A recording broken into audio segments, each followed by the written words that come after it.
All right, thank you so much for staying with Daybreak. The conversation continues even during the break. Phyllis Okiaga is still with me, Kenya Association of Manufacturers CEO. Mike Masharia, CEO, KAHC, is still with me, and board member, East Africa Tourism Board. Joining me now is John Gashia, Foreign Affairs Analyst. And John, thank you so much for making time, John. And before you came in, John, we were talking about how significant this visit is. How significant is it? It's very, very significant in that, in terms of international relations, a state visit is the highest that you could be. Yeah. And remember too, in terms of protocol and in terms of the discussion, these are very, very bilateral. Yeah. There are no multilateral issues being discussed at the moment. So the visit to Uganda was more an official visit, and there's is a different ball game altogether. Yeah. So this is the highest that it can be. Okay. So it's very, very important. And we shouldn't be reading in between the lines that she went to Uganda first? I think a lot of, and I would say this, I saw this in the media and I saw this in a lot of other issues. The Ugandan trip, I think, was an official visit. Yeah.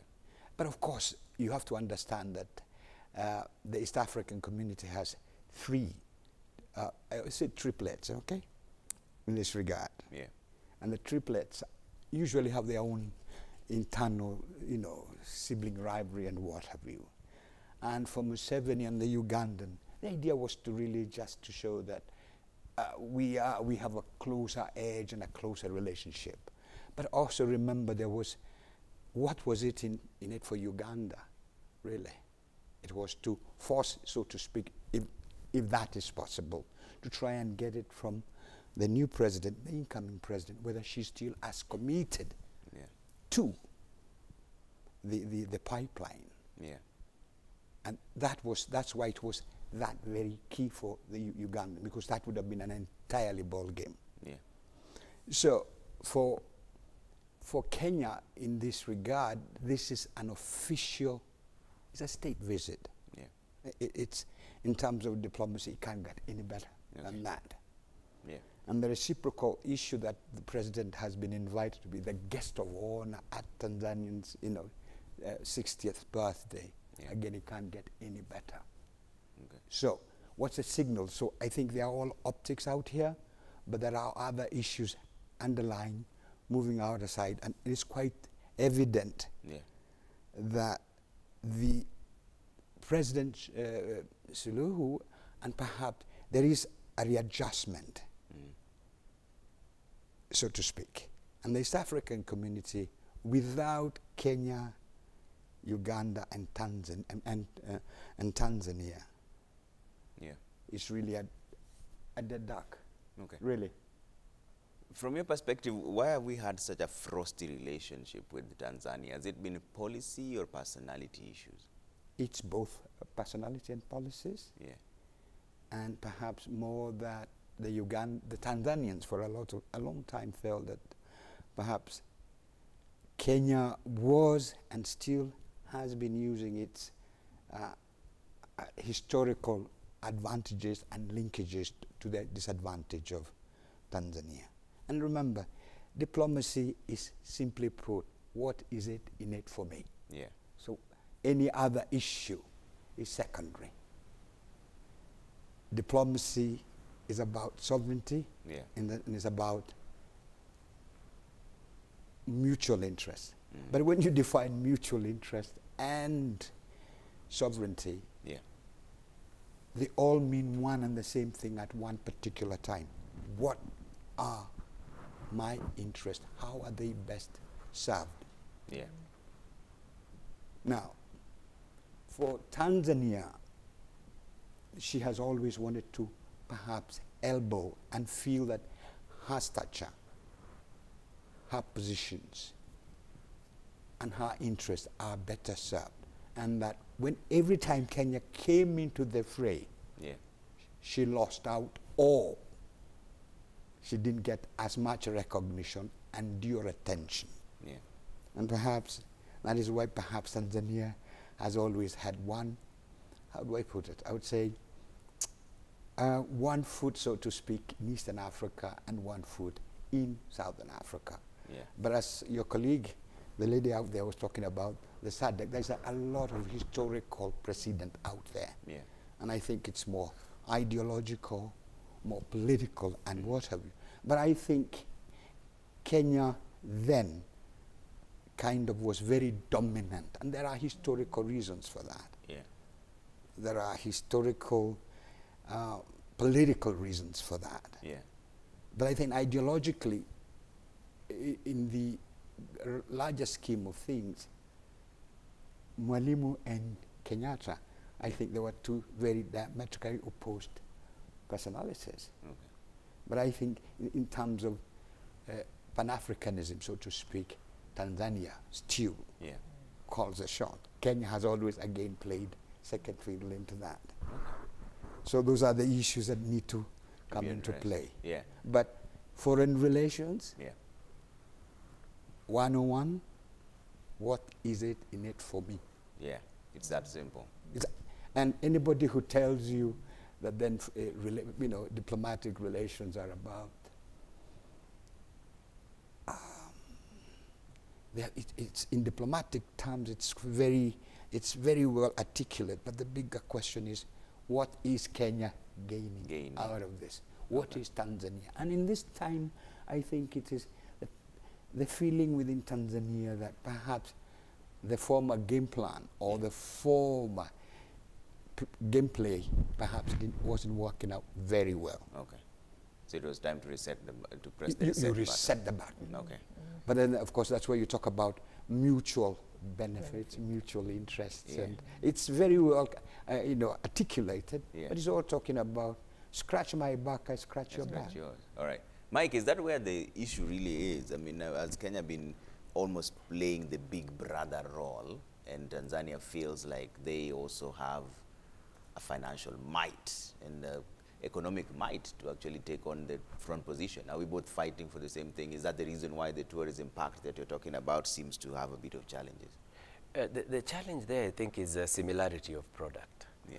But, from what Gashi and Phyllis are saying, the historical side of Tanzania being a former frontline, what they were calling the frontline states against apartheid. Yeah.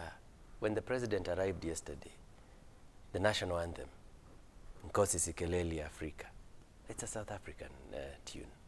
It's a national anthem of most of the former frontline states. So there is that historical bit that you cannot really take away. You cannot really take away from them. And they probably at some point felt that we were not frontline enough as a country, even though in those days we had banned trade between Kenya and South Africa, even travel.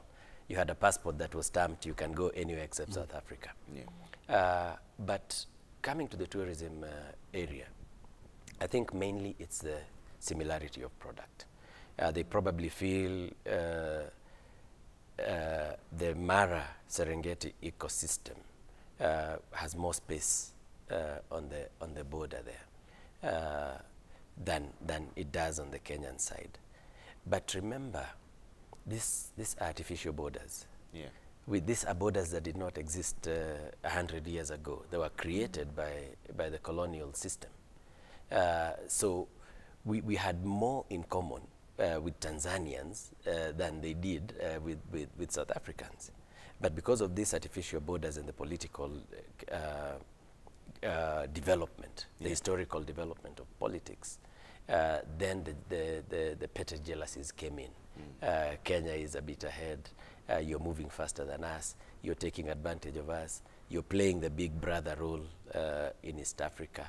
Yeah. And that's not the case. It's just a matter of business acumen. Yeah. Yeah. Phyllis, do you agree with that perspective? Especially from the manufacturing perspective. I think very, very nice listening to your foreign relations thoughts around this, that it's a mix of actually both personalities and the policies. Yeah. And I guess personalities come with the policy change, and I think we see the drive from High Excellency to sort of shift that to a more collaborative partnership, because I believe there is a mutual benefit for the two countries in taking advantage of the opportunities, whether it's tourism opportunities, agricultural, industrialization opportunities. If we come together as two countries and also the larger East African community, the mutual benefit to all of us is much greater, because as I emphasized earlier, from a trade perspective at least, we're only getting 14% of the pie as a region. So we've left out 86 for the entire world to take advantage of. So it's to our mutual interest to really build a formidable industrial sector within the region, because it also goes backward into our agricultural sector. That way, the challenges we have around jobs, livelihoods, can be addressed, because the reality is we can't look at trade in isolation. We have to look at it within the context of what it's supposed to do. It's supposed to lead to a more inclusive society. It's supposed to lead to linkages that make the community better. It's supposed to lead to more productivity at farm level. So if we put aside the sometimes smaller issues and look at the bigger picture, there's more mutual benefit to us working together. There's more mutual benefit to us capitalizing even on our skills. There's the space also for sharing of skills across borders, sharing of technology, learning from each other. We also have culturally a lot of historical products that we have not fully exploited. Maybe the cure for diseases like cancer lies within the region. But if we spend our time dealing with petty issues, your truck did this, your this did that, we get distracted from the bigger picture. So I'm hoping that this policy shift is really around how do we take our mutual benefits forward? How do we look at the bigger picture? How do we grab a bigger part of each other's markets? How do we work with our farming community? Because the reality is a lot of the countries within the region and between even Kenya and Tanzania, we are agricultural countries. How do we really enhance the productivity at farm level, deal with issues of food insecurity within the region? So I see a mutual conversation starting to take shape, and hopefully once we put aside some of the things that seem important, we sort of deal with those. We address things like the non-tariff barrier issues, the TBT issues, and some of the small policy challenges. We then start looking at the opportunities, because I believe the opportunities are much greater. There are opportunities to create jobs, to create livelihoods. We've not even touched the technology, the creative arts industries within the region, and how we can link that to our tourism sector and really expand that. So I see opportunity as we look into the future for this relationship between Kenya and Tanzania. What really is our biggest problem when it comes to the agricultural sector? Because just the other day there were trucks that were stopped by the border. Kenya says that it has too much aflatoxin, then now Tanzania also retaliates. Is it a matter of standardization? And also the other issue for the Kenyan farmers, is it an issue of expensive farm inputs? How come we're not competitive when it comes to agricultural products, and yet we claim we're an agricultural nation? Agriculture is one of the sectors that remains a challenge in the region, in Africa. And one of the big issues, of course, is productivity at farm level. Technology, we are in a lot of cases still using the old rudimentary ways of cultivating land. We are also still praying and waiting for God to send the rain, relying very heavily on rain-fed agriculture as opposed to moving to irrigation. And if you look at the agricultural sector also, a lot of young people, the rural-urban migration leading to the fact that there are then low number of people still able to till the land. In Kenya specifically, we've had the challenges of, over the years, we've withdrawn extension services, we devolved agriculture and really weakened, I believe, what was a strong sector. When we were children, we would see extension officers moving around ensuring you've put your cow in the cow dip, telling you how you should measure your land. So things like that. So the challenges you mentioned about aflatoxins are reality, and it's something that, like in this season where it's quite wet, it becomes a big challenge. But it goes backwards to how we cultivate the land, how we store, because we also don't have very good storage system for our crops. So a lot of us will just keep it either in your store in the house, and it's not well dried. So all this is then pointing to technology, skills, productivity levels, which then feeds into the cost of some of these raw materials in the region. Geshi, Yeah, but perhaps there are a lot of issues that need to be sorted out, I think, within the larger East African. And the key issue for me is usually, it is land, yeah, land, land. yeah, And I will explain. The issue of land policy as it operates in Kenya, in Uganda, and in Tanzania, it also has an ideological, historical background.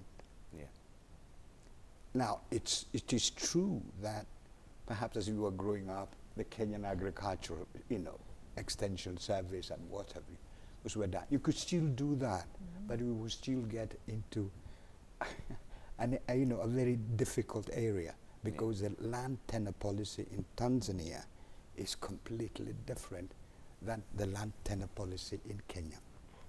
They are more closer to Uganda in that regard than we are.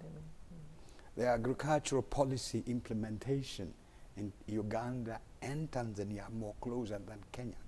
Kenya has had a very interesting, and I'm sure she could be, every time I'm sure when they talk about the land issue, that is at the core to a large extent at how then the economic integration and how that moves along take place. The other issue in the perhaps is energy. And again, I would say energy and energy. You have to understand that Kenya and perhaps the Eastern Africa countries right now, from Mozambique all the way to Somalia, are the new El Dorado now, areas in terms of hydrocarbons. So the kind of findings about natural gas in Mozambique, in Tanzania, in Kenya, in Somalia, in South Sudan, and Ethiopia, this is the new area. And again, those are the issues that we needed to be addressing and looking at. So we could have as much agricultural extension services and perhaps even do that, and I'm sure that is something that can be done. But until you address the core issue of land tenure and the energy issue, and those issues, unless they are addressed, I think we will still have the issue of Uganda feeling, or Tanzania for that matter, feeling that Kenya is taking an undue advantage and what have you. If you were to look at the education system, the Kenyan education system in relation to the Tanzanian one at the moment, I think for the Tanzanians, if they were to open up, believe you me, I think the Tanzanians would feel a little overwhelmed. And I think we needed to be able to look at the East African community, then perhaps trying to create up some kind of parity. And a good example perhaps for me is that it took a long time to have the European economic, is it coming? Because we had three key brothers out there. We had France, Germany, and Britain. And it's only when they had agreed to sort out a number of issues that the others kind of flowed in. In East Africa, until and unless we can sort out Kenya, Uganda, and Tanzania issues, then the community will not, as it were, perhaps be performing or be as effective as we would have wanted it to be. What we have perhaps in the East African community, we have a duopoly, so to speak, of Tanzania and Kenya. Uganda comes in, plays it off one against the other. And a good example is the oil deal, that the exploration of the hydrocarbons in Uganda, and whether they would be routed via Lapset or via Kenya or via, those were very interesting issues. And you've been seeing that what perhaps Kenya has been doing, Kenya is trying to talk about that we could extend to Ethiopia, and perhaps we could even kind of checkmate Tanzania in DRC. and we could also checkmate Uganda in southern Sudan. Those are very interesting dynamics because Rwanda and Burundi are kind of the younger brothers out there, and they kind of play one on top of the other. And I think those are interesting things that we need to be looked at. Yeah. So it is land, energy, and then this, as I think you guys do about the scales and production and what have you. Yeah. Yeah. Mike, how do we achieve that parity that Gashia is talking about without necessarily stifling the other person's growth, or even just circumventing or checkmating them, like he says? Picking on what he said, the European Union, it took a crisis. A crisis actually led to the formation of the European Union, and this is the Second World War. After the 6 initial EU members joined up and said, we have to control the production of, I think it was aluminium. So we have to come together. What led to the formation of the original East Africa community? I think it was economic interests. Maybe a bit of diplomacy, but mainly economic. This is the time, and I keep saying, why waste a crisis? We have a crisis. We have a crisis in our hands, known as COVID-19. Will it take this crisis for the East Africa community to get together? I think it's a good time because, particularly for us in the tourism industry, you can see that our key source markets are completely blocked. And even if we do get out of the COVID situation, COVID has introduced a new non-tariff barrier known as a COVID passport or a vaccine passport or a PCR negative, whatever you call it. It's a non-tariff barrier to trade in as far as tourism goes. You saw the UK putting a ban on their citizens coming to Kenya. The US did the same. Spain did the same. There was a bit of confusion about Switzerland.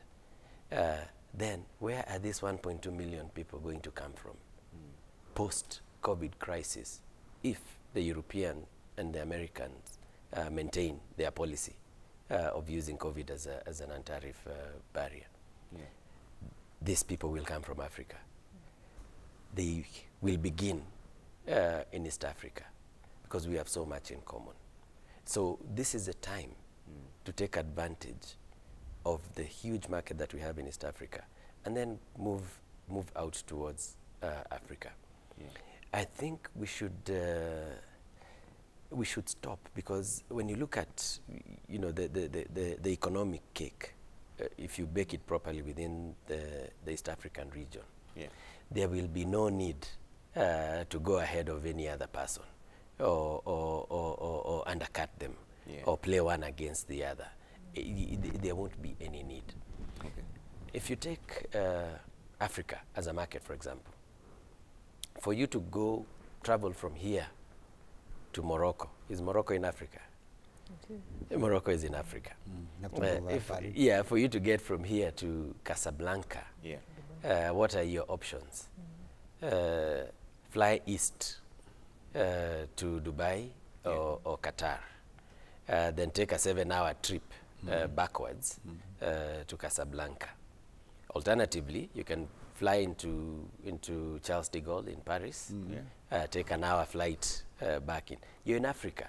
Why are you exiting Africa to travel in Africa? He mentioned Mozambique. How long does it take you to get from Mozambique is like a strip, the top part of Mozambique to the southern part is like traveling through 3 or 4 countries. I can't go to Dodoma today and come back. I can't go there for business and come back, yet we are neighbors just across. So some of these policies need to address the issue of travel. We had it in the East Africa tourism platform, the issue of what we were referring to then as an open sky policy, which is not really open sky. It's just you know, making it easier to travel. Yeah. Don't look at aircraft as tax machines. You see, like now, if you're traveling from here to another country, your tax on the ticket is probably higher than the ticket price itself. Yeah. So if I make 2 stops, I want to go to Lagos, for example, and I make a stop in Addis Ababa, Yeah. I end up paying for airport taxes of 3 countries. You know, you've got Nairobi, you've got Addis, and you've got Lagos itself. So you find that your tax rates are higher. So that's part of what the Yamoussoukro Declaration was trying to address. Not necessarily people flying from everywhere, anywhere and everywhere, but making it easier. Yeah. Now you can travel from Kigali directly into Mombasa without coming to Nairobi. You can move from Addis Ababa directly into Mombasa and even Entebbe.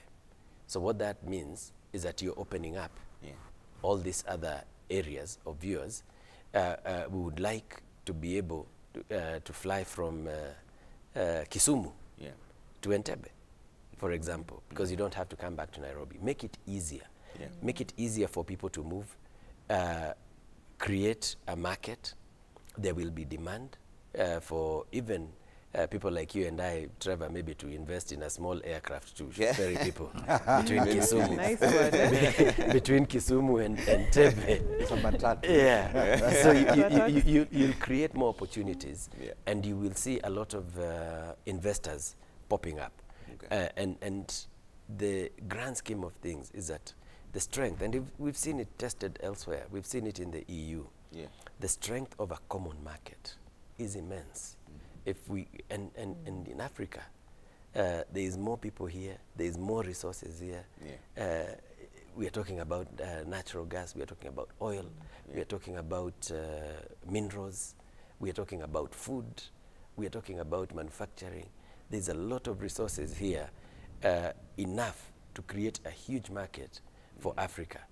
Then the rest of the people, you know, they'll be fighting now to come into this African space that we create. Yeah, Phyllis, and Yes. what is the grand plan for manufacturing to restart? How much have you lost by there during COVID-19? In terms of the terms full of year revenue. statistics, we've not received Q4 statistics, Yeah. but in Q1, 2 and 3, I think there was a decline in terms of the sector growth by about an average of 3.5%. Yeah. You look at it in comparison to the previous year where there was a growth of almost 2.5 to 3%.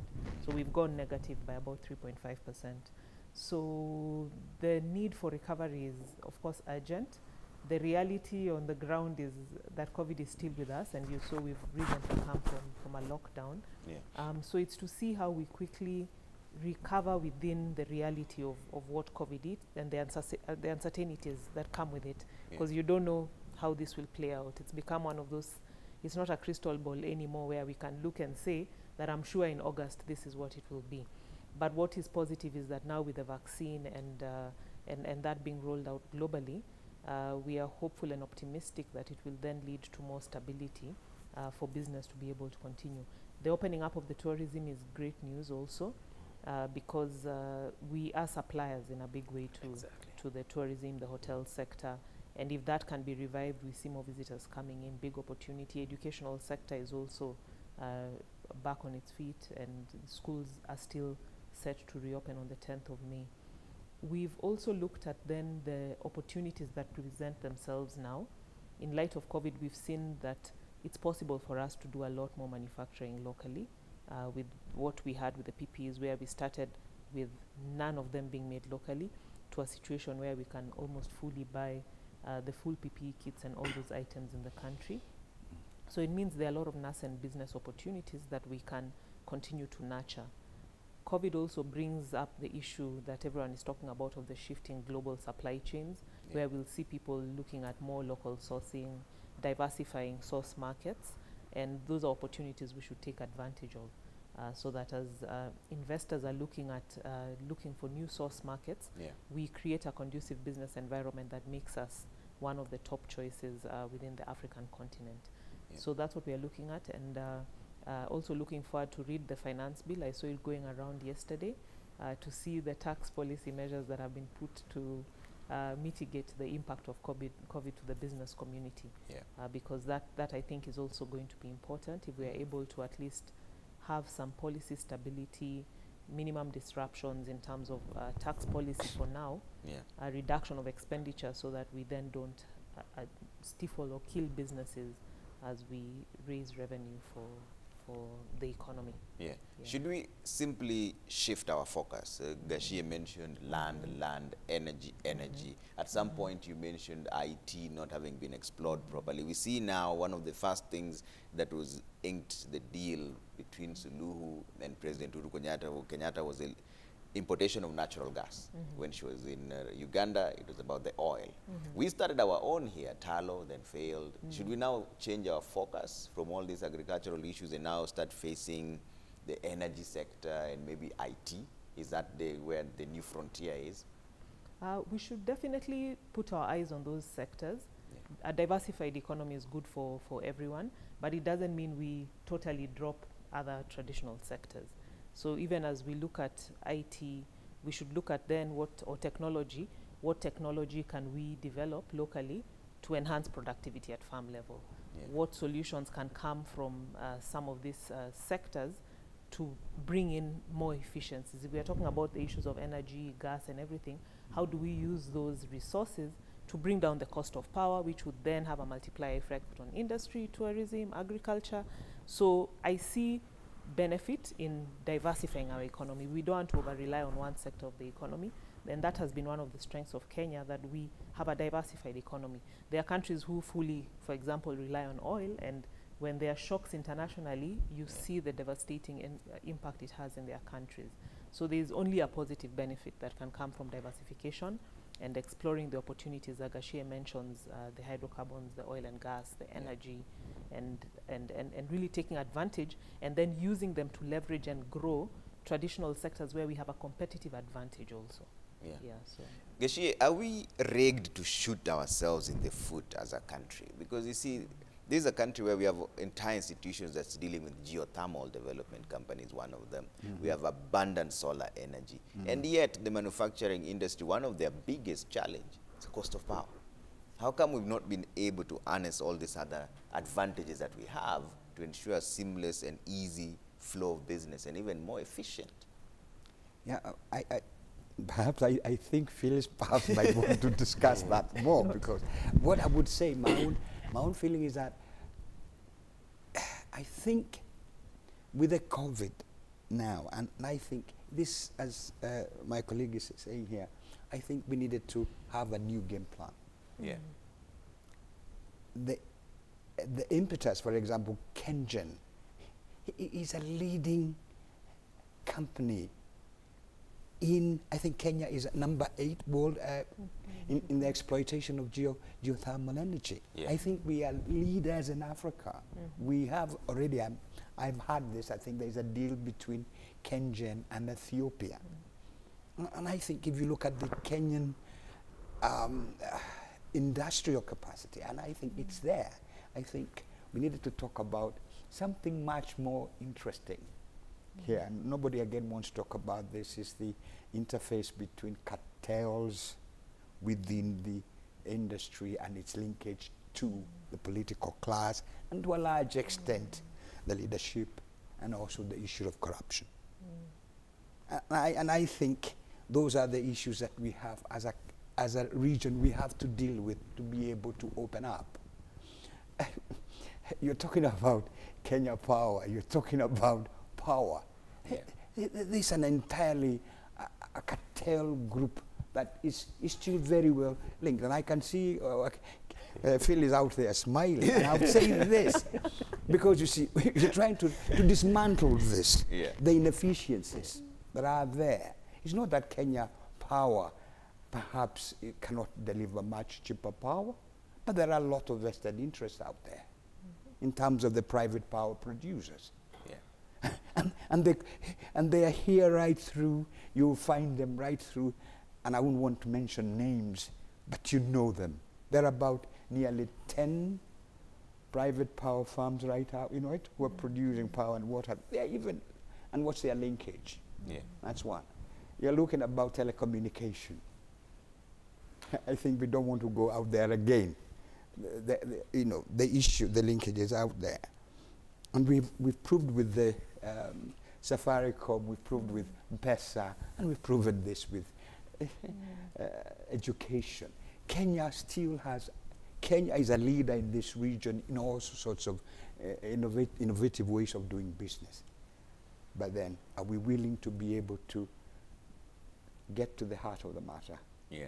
Dismantle this, you know, linkages that really hamper and block Kenya. And I think that's perhaps why we have an interesting issue within Tanzania and Kenya and Uganda, and perhaps we talk about how good that Kagame has been doing wonders in Rwanda.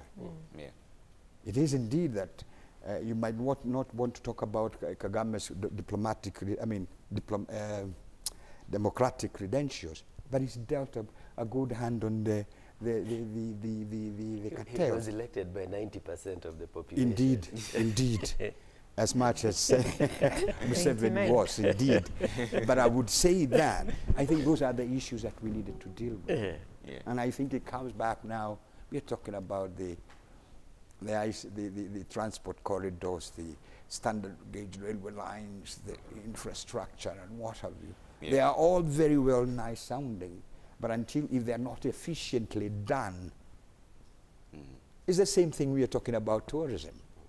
Tourism also in both Kenya and is still also beholden to a lot of these cartels, monopolies, and what have you, inefficiencies. Yeah. And a lot of the business community in Kenya and a lot of people are talking about efficiencies and what have you, but you have to deal with the biggest inefficiency component. Yeah. Undue competition. Yeah. And corruption, for that matter, because that is really a killer of business in the region. And in Kenya, it's quite an interesting thing that needs to be handled. I don't know whether that perhaps gives it perspective. Very likely hear what the other panelists also think. Mike, is this system rigged to work just for a few and not the larger population? Yes. From the point of view, from the tourism point of view, Yeah. it's a bit different, because the amount of money that we earn, for example, in the hotel sector alone, I think we did about just above 100 billion in 2019, maybe just above, maybe 120. 40% of that money goes directly to staff. Yeah. It's salaries, it's employees. So it's quite labor intensive. Another 25% goes to the value chain. So what does that mean? The supply of meat, the supply of vegetables, the supply of soap, the manufacturers, these guys, supply of Coca-Cola, the supply of champagne. Yeah. It's 25%. So you'll find that already you're starting off with 65% that is money that is going directly into the value chain. Hence the reason why I disagree with Gashie. In tourism, we don't really have monopolies and cartels, because the money is going elsewhere. So you know, you're left with about 35% for your utilities and taxes, and you know, KRA is very efficient. And the profits also. and a bit of profit. Profits and a bit, and a bit of profit yes. at the end. So it's very different where you have a big tourism deal for that to be compared to a big power deal, for example. Yeah, it's not apples for apples. So it's a bit different. The other thing that I think Philly spoke about, the concept of mutual recognition. Yeah. What does that mean? It simply means that if I have a product that I'm selling legally in Kenya, then it should be legal in Tanzania. It should be legal in Uganda. So the issue of the issue of aflatoxin that you were talking about does not arise, because if the product is being consumed legally in Kenya, it should be the same across the border. So once you achieve mutual recognition, then you're able to sort out a lot of the non-tariff barriers that come in. And that is something that needs to be looked at. I hope this is what Phyllis will be discussing today as part of her discussion points, the issue of mutual recognition. Because once you get that out of the way, then it's easy, because what would happen is that you adopt it as a wider regional policy issue. Then you tell your parliaments or whoever it is that is in charge of policy that now we have to do this, so you guys adjust your policies under there. I'll give you an example. When we introduced the duty exemptions on imports for materials that you would need probably to invest, say in a factory or in a hotel, there are some external materials that you need. And when you import those, you get duty exemption. And that duty exemption is uniform in East Africa. Yeah, in the 5 East African states. So that goes straight into the Customs Unions Act. Then you as a country, if you have, as part of your tax policy, if you have a duty for imports, sort it out. Yeah, so we don't need to involve everyone. You do one strategic policy here that sorts out everything underneath. And that can be achieved even in the power sector, in the energy sector.